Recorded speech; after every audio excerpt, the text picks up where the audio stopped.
As we all know, Barack Obama is very proud of his background as a community organizer in Chicago. Tonight, Hannity's America takes a deeper look at an organization that he had and has very close ties to, a highly controversial group called Acorn.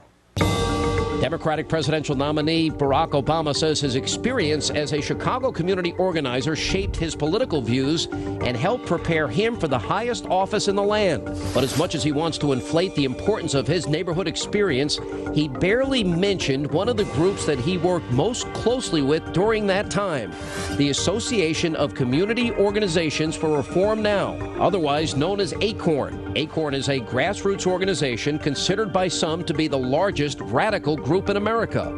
Under the guise of helping low-income families and neighborhoods, Acorn uses shady tactics and intimidation to get what they want. Right now, this ultra-liberal political machine is under investigation on charges of voter fraud. Acorn employees have been implicated in vote fraud investigations in several states. In Wisconsin, 37 of their employees have been investigated. One, I believe, was indicted this week.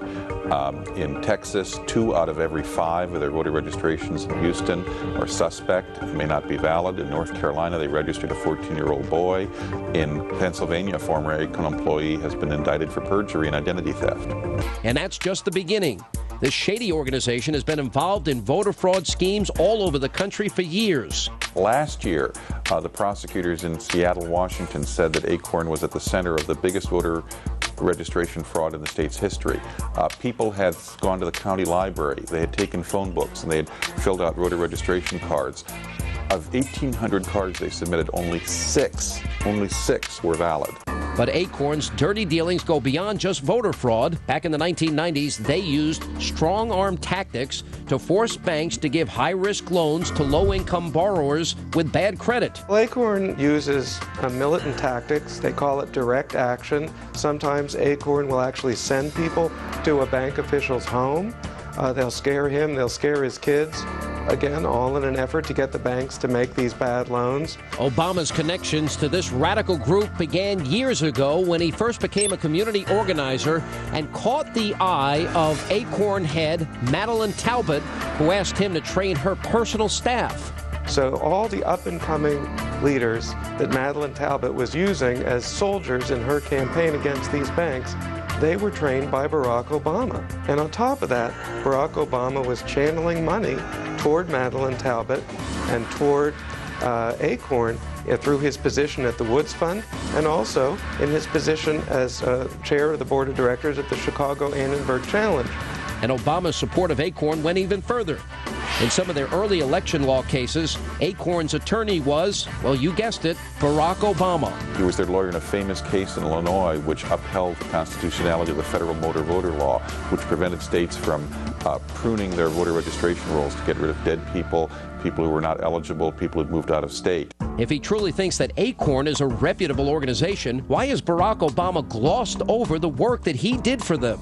Is he trying to distance himself from the radical group's methods of persuasion? Well, Obama may not have physically participated in their obvious scare tactics, but that doesn't mean that he wasn't involved. Barack Obama helped to plan an operation where protesters would come and break into a meeting and surprise some businessmen who were sitting around a table and sort of surround them and just stand there silently. Then they all filed out. Well, they didn't do anything physical, but clearly they were intimidating this board of directors. And what did Barack Obama get out of this cozy relationship with Acorn? A lot of the Acorn organizers that he had helped to train ended up working for Obama in his first campaign and in his early campaigns as precinct organizers going to get out the vote. Now, that technically it would be illegal for Barack Obama to channel nonpartisan foundation money to Acorn and then have Acorn act as an election arm of Barack Obama's campaign.